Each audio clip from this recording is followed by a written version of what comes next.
در زندگی به فرزند که ها زار که ها بیزار هستند. ای آنانی که فرزند ندارید.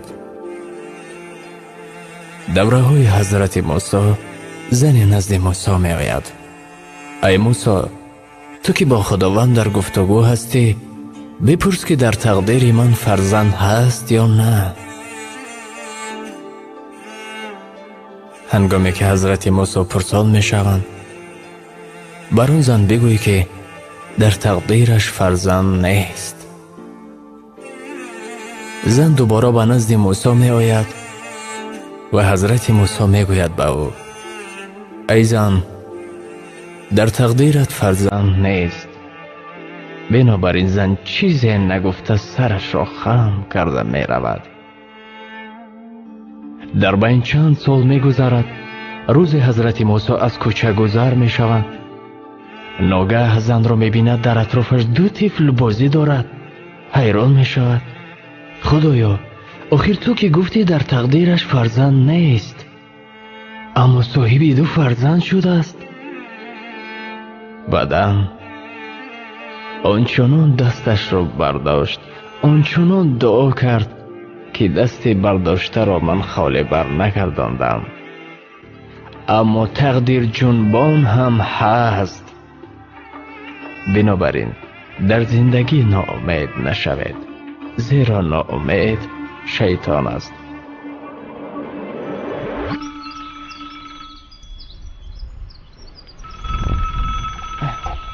کی باشد خدایا؟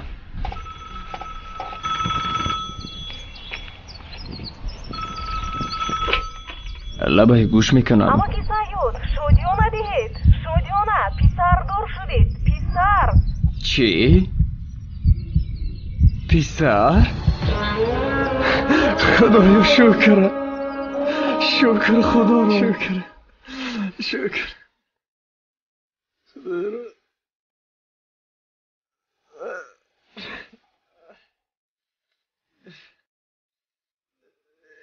سبیل ماند.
کینوکامپانیا دی فیلم تقدیم میکند.